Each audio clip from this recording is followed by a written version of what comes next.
So you're going to go to Create, Import Files, and then select the file that I've provided for you.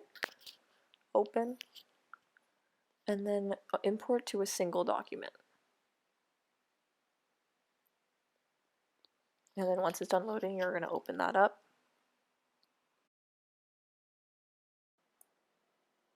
So this is the Onshape interface.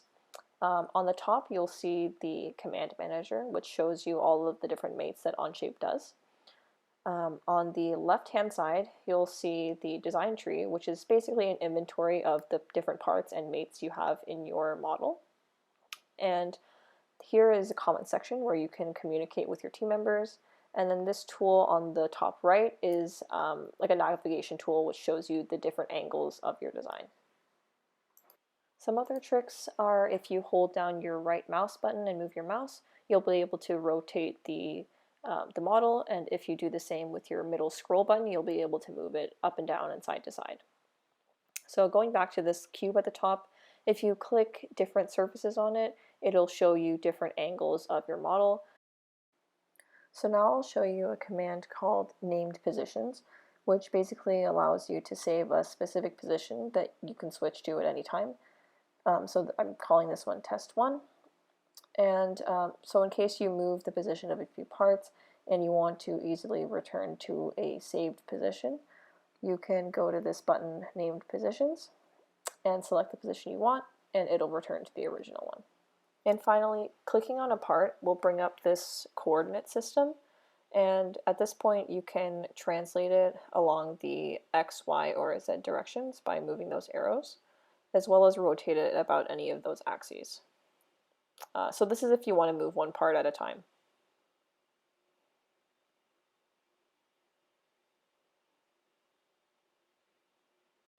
So before we get into the actual assembly portion, I just wanted to mention this point of origin, which is that little dot that you see in the middle of the screen. So this is a fixed point which doesn't move in space. So anything that you fix to that point also won't move. So now we're going to move on to the actual assembly portion. And in Onshape, they have all of these different types of mates. And they're differentiated by the amount of degrees of freedom they allow. So for example, for the fasten mate that we're going to do right now, it offers 0 degrees of freedom. So in order to select the two parts that you're mating together, you'll see this mate connector show up on the surface of your part, which is this circle with the coordinate system on it. So depending on where you hover your mouse, it'll give you different options. So I chose the one on the bottom there. So my goal is to position this part so that it's straight up and down when you're looking at it from the front view. I want to make sure that the mate connector that I'm selecting on the origin has a parallel circle to the mate connector that I chose for the actual part. So then now you can see that it's straight up and down when I'm facing the front. So now I'm going to show you another feature. So for example, if I wanted it to be facing downwards, so with the circle pointing downwards at the Z direction, I'm going to flip the primary axis. And as you can see, it just flipped it around. And for example, if I wanted the circle to be facing the X axis, so switching my X and Y essentially, I can use this tool, and then that'll just rotate the part.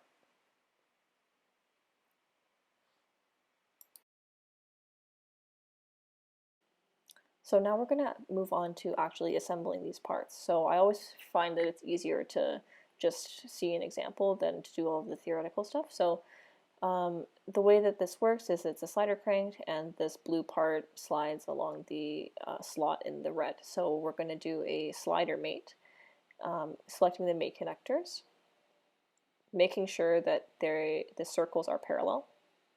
And then there's this neat feature where you can press the play button, and then it'll show you how the two objects will move in relation to each other.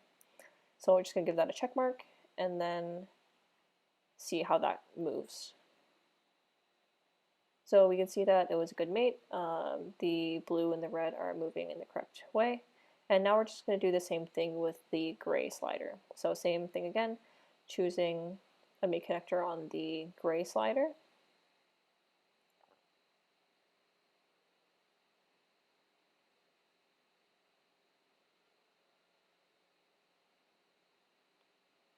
and then choosing the corresponding point on the slot in order to slide the part through it. So once again, we're going to play that, make sure it's all aligned.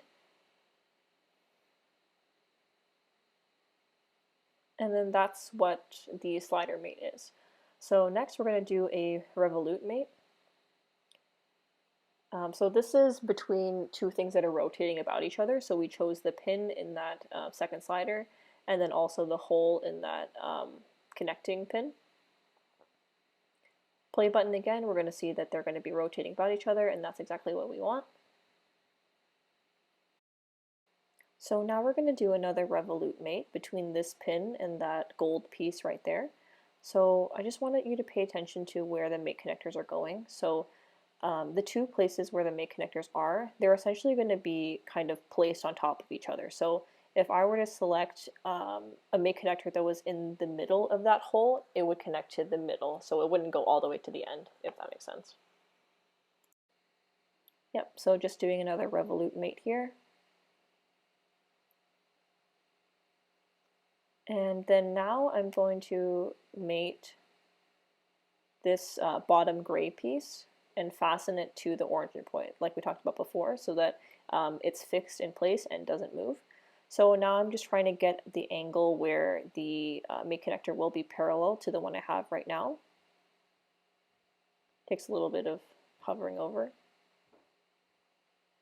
And there it is.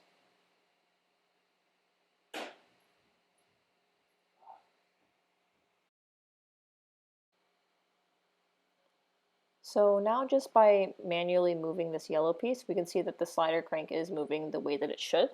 But you'll notice that that red piece is kind of tilted a little bit, and we want that to be parallel to our gray piece. So we're going to do a parallel mate, just selecting the bottom, making sure the mate connectors are again parallel. Oh, there we go. And now we can see that they're both straight. Rotating again, we can see that the slider crank is moving the way it should. But we are noticing that this red piece can move up and down, and we want to constrain that basically. So we can go back to this parallel mate, go to edit, and then change the parallel in the drop down menu from parallel to planar, and press the play button to see what that does. So we can see that that constrains the motion going up to down, and it also keeps it in a parallel plane. We do see that it rotates, but that's just because Onshape doesn't calculate all of the mates that are already on that object until you click the check mark. So now you can see that I'm trying to move it up and down, but it's only going side to side, and that's exactly what we want. And now we can see that the slider crank is moving the way that it should. So now I'm just going to go over some additional mates that you'll encounter during the study. So like we did before, we did revolute mates, which constrain any linear motion, which is why if I'm trying to move this gold piece back and forth, it won't budge. So I'm just going to delete that mate and then show you a cylindrical mate. So as you can see, there's nothing holding that pin to that connector anymore. So we're going to do a cylindrical mate. And what this does is allows for rotation about the two objects, but it also allows it to move in a linear motion. So you can see what that would look like there. Okay, great. So now if I move this back and forth, it stays within that like concentric hole, but it can be anywhere along that z-axis.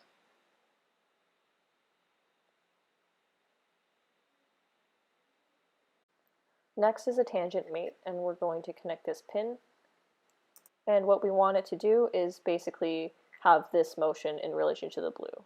So it'll just be moving on the tangent of the blue face. So first I'm just going to do a planar mate to constrain the two faces, just so I don't lose one of them.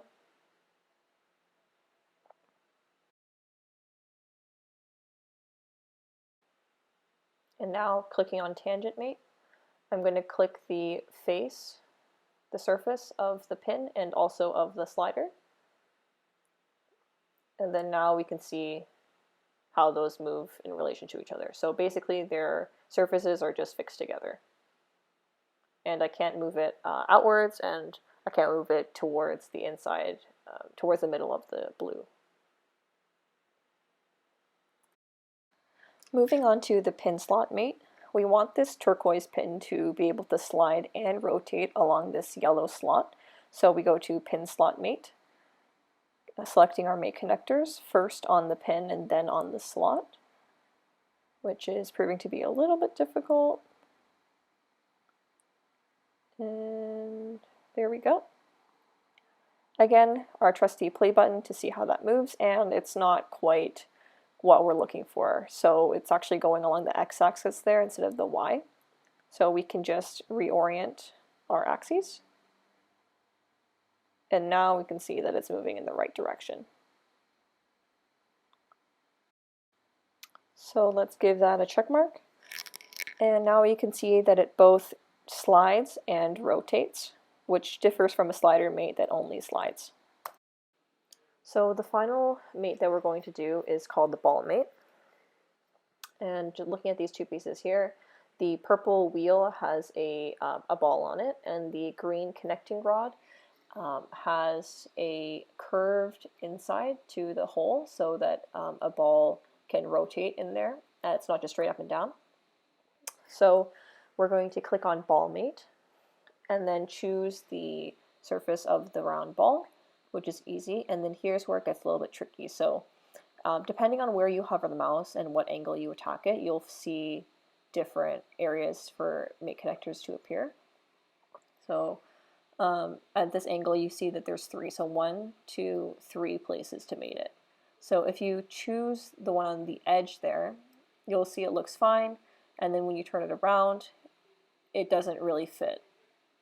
So we should actually be choosing the mate connector in the middle. So I'm just going to redo that.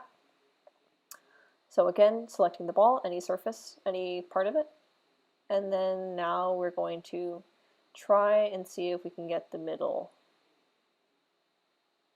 We might have to just play around with the angles a little bit. So now we see that there's 1, 2, 3. So we're going to choose the middle one, and now we can see that it's fit in there perfectly. And it's moving in the way that we expect it to move. Sharing is pretty similar to Google Docs, and you just click the share. Check off this share button, which allows the people that you're adding to also share it.